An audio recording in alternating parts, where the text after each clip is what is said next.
Olá pessoal, tudo bem com vocês? Meu nome é Eduardo Marques, sou professor de Geografia e venho aqui trazer um assunto bem legal, refletir com vocês um pouquinho sobre categorias geográficas e o pensamento geográfico, a evolução do pensamento geográfico e as metodologias da ciência geográfica. Aqui eu vou trazer também para vocês esse trabalho de Richard Long, e ele é um artista inglês, que nasceu em Bristol, na Inglaterra. Ele atua nas áreas de escultura, pintura e fotografia e realiza trabalhos com matéria-prima natural encontrada pelos parceiros realizados na sua natureza. Sua obra investiga questões como o tempo, o espaço, a solidão e o movimento do corpo na natureza. Long afirma que durante uma caminhada o tempo se torna subjetivo e o corpo objetivo.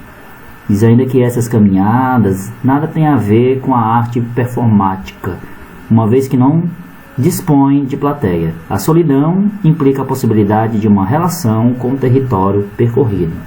Eu escolhi esse autor porque, de certa forma, ele conversa muito com o que a gente vai conversar sobre as categorias geográficas, sobre as teorias que nós vamos desenvolver aqui, Essa conversa ela vai estar de mãos dadas, com o trabalho dele. Então eu vou apresentar para vocês aqui a minha fala e também a obra desse grande artista, que tem uma sensibilidade enorme sobre esse espaço vivido, esse tempo percorrido, E então, sem mais delongas, vamos lá, Bem, de início, nós temos que entender que a geografia é uma ciência que busca fazer uma diferença dos lugares a partir das relações espaciais que acontecem nela. É uma ciência que discute as transformações que ocorrem no espaço a partir das diversas ações humanas. As ações humanas, elas são ações antropogênicas. Então a gente tem como categorias de análise, lugar, a paisagem, o território, a região, o espaço geográfico e as redes.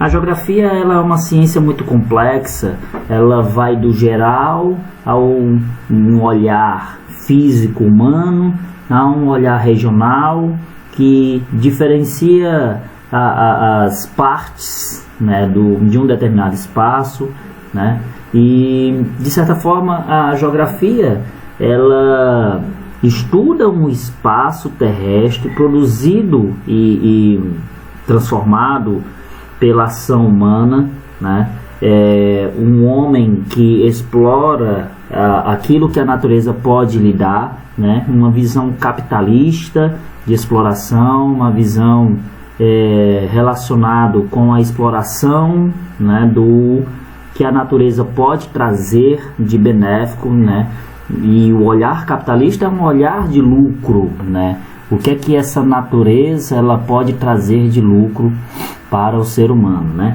Então veja, a geografia ela nasce, antiga, medieval, observando uma descrição da Terra, numa preocupação de descrever os elementos naturais, de tentar entender essa forma da Terra, a mecânica do universo. Aqui eu trago alguns nomes importantes como Heródoto, Estrabão, Ptolomeu, Eratóstenes, certo? E é uma geografia antiga que ela vai se desenvolvendo, Ela vai de certa maneira chegando no século XV, a partir das explorações geográficas, que é o estudo da superfície terrestre. E aqui eu destaco o Mercator, Mercator ele desenvolve uma projeção cartográfica chamada de cilíndrica, destinada para a exploração marítima, E aí nasce o capitalismo, nasce aí a globalização, nasce aí a visão da exploração da natureza, com fins mercantilistas, com fins mercadológicos, Então a geografia ela vai se desenvolvendo atendendo a uma elite, uma classe elitizada, né, sempre preocupada em explorar para lucrar, né? Então a geografia antiga ela vem a partir de uma descrição da Terra pelos gregos, né? Uma descrição, um estudo pelos povos do Oriente Médio, né? Das Arábias, e se desenvolve, né? Mais ainda na antiga Europa, certo? A geografia ela vai crescendo, ela vai se tornando ainda mais sistematizada, né? Observando a natureza a partir da individualização dos elementos que compõem a natureza, certo? A partir da sistematização dos elementos naturais. É nesse momento que a geografia ela entra numa fase clássica, né? Aqui eu destaco Humboldt, né? O pai da geografia moderna, certo? O Humboldt ele vai trazer um olhar, né? Um olhar muito interessante a respeito da sistematização dessa natureza, né? Como essa natureza ela pode ser interpretada de uma forma geral, né? Mas em que os elementos da natureza estão em harmonia e nós seres humanos estamos dentro dessa natureza, ok? A geografia ela vai se desenvolvendo, né, e chegando numa fase mais moderna, onde nós observamos um olhar, né, relacionado com o espaço vital, né, um determinismo geográfico, onde um país depende, o desenvolvimento de um país depende de onde ele está inserido. E aqui eu destaco o Friedrich Hatzel na Alemanha, né? Esse determinismo geográfico ele observa a mudança do ser vivo, do ser humano, a depender de onde ele está localizado, quer dizer, se resume à sua localização, enquanto que o possibilismo geográfico, né, estudado por Vidal de la Blache na França, ela faz um olhar técnico-científico em que, apesar de depender dos recursos naturais, o homem ele pode modificar o seu meio, né, configurar o seu meio de acordo com as suas necessidades, de acordo com as suas urgências, né? É claro que é uma visão em que o homem cria aí possibilidades de mudança a depender das suas necessidades, né? Então essa é a fase moderna da geografia. Após as grandes guerras, após o período das grandes guerras, entrando na Guerra Fria, a geografia entra numa fase mais matemática, quantitativa, pragmática, teorética, onde há o desenvolvimento de técnicas estatísticas, onde há o desenvolvimento da matemática, uma abordagem muito mais sistemática, uma abordagem muito mais, digamos assim, vamos dizer, exato, né? É uma geografia que atende ao desenvolvimento científico da época, né? Estou falando aqui de 1945 até o final da década de 80, né, e em diante, mas esse é um período em que há grandes investimentos em ciência e tecnologia. Então a geografia ela atende a essa necessidade de desenvolvimento tecnológico, de técnicas cada vez mais apuradas para observar o planeta, observar os fenômenos que ocorrem no planeta, né? E aí a geografia também ela se torna uma ciência necessária para o ramo administrativo, empresarial, quando ela entra na sua fase mais regional, de Richard Hartshorne, né, na Europa, nos Estados Unidos.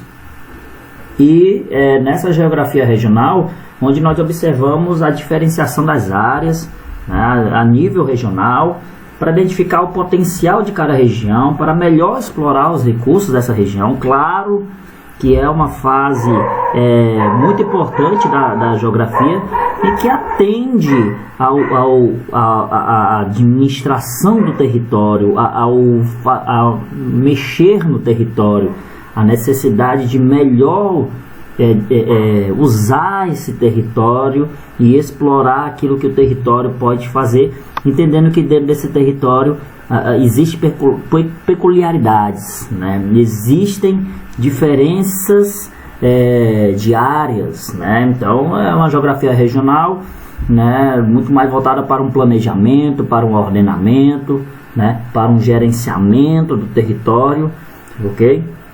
E aí nós atingimos a geografia crítica, né, década de 60 em diante, principalmente no mundo subdesenvolvido, uma geografia onde há uma necessidade de falar do mundo subdesenvolvido, de denunciar essa globalização que se torna perversa, uma globalização que nasce ali no século XV e que se desenvolve para os outros séculos, onde há aí uma desconsideração dos povos locais, né, dos povos originários, né, onde há sempre uma visão do colonizador, né, sempre uma visão ali de supremacia de quem está explorando o território, e há sempre uma questão de que os povos locais eles ficam escanteados, né?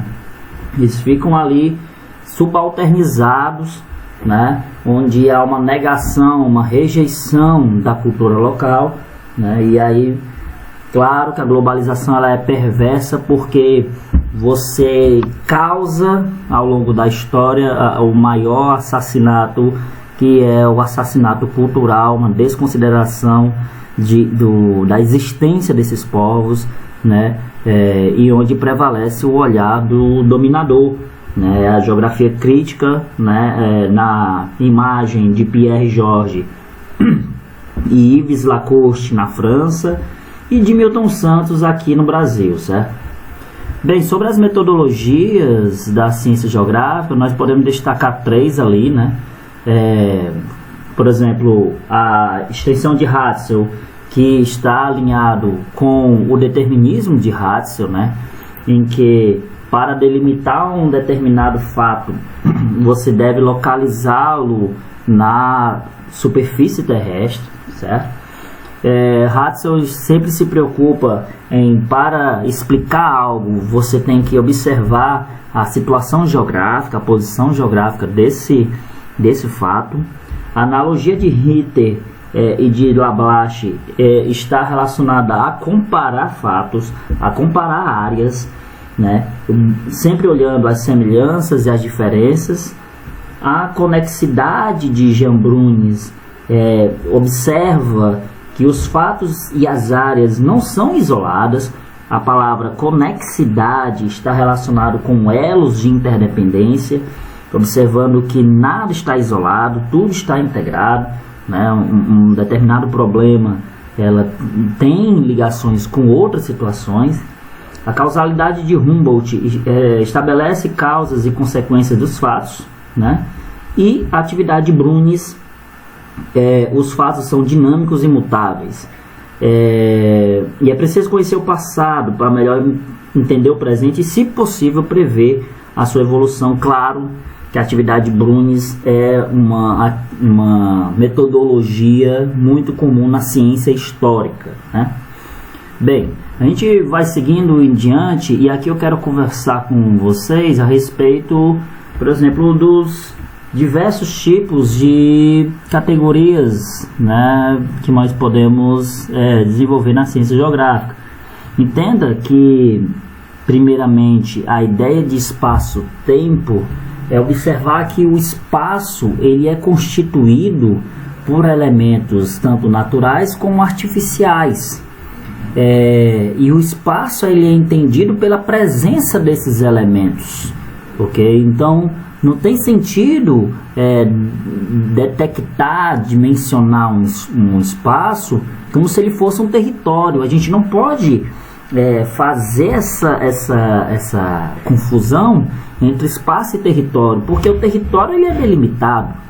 O território ele é algo realmente racionalizado nos seus limites, porque existem relações de poder em um território. Existe alguém que manda no território. Existem agentes que controlam o território.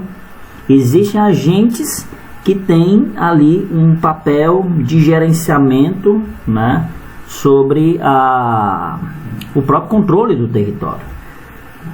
E já o espaço, ele é uma área de dinâmicas de agentes naturais e agentes artificiais.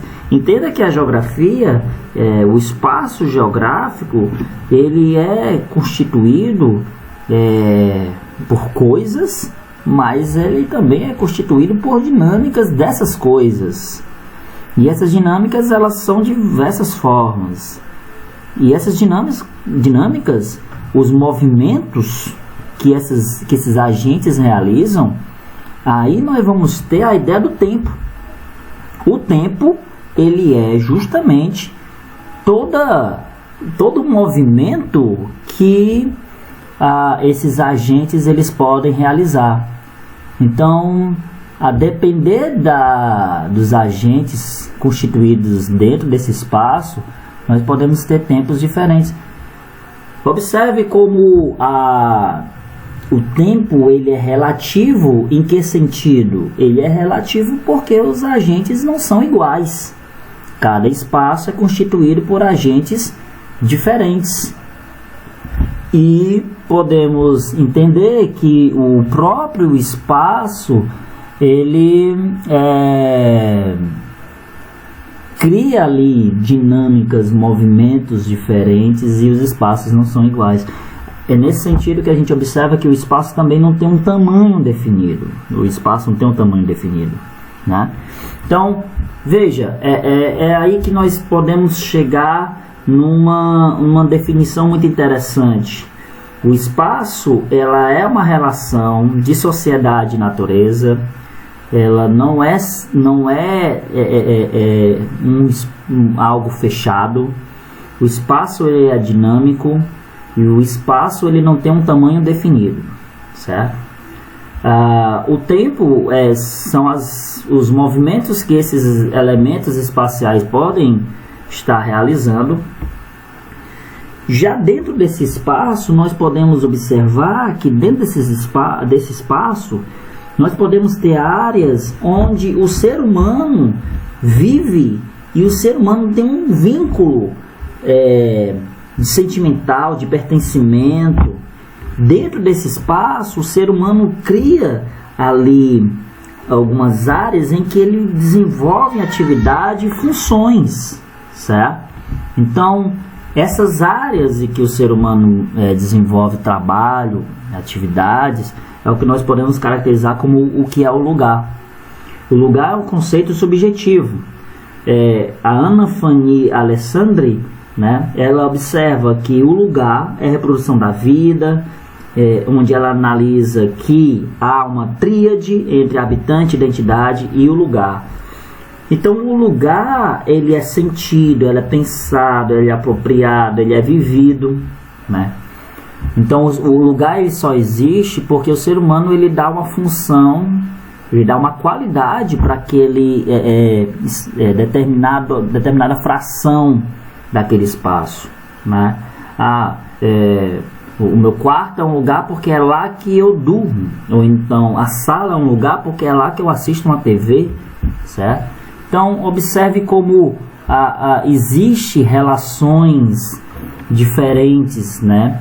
Existem relações de agir e de trabalhar no espaço, né?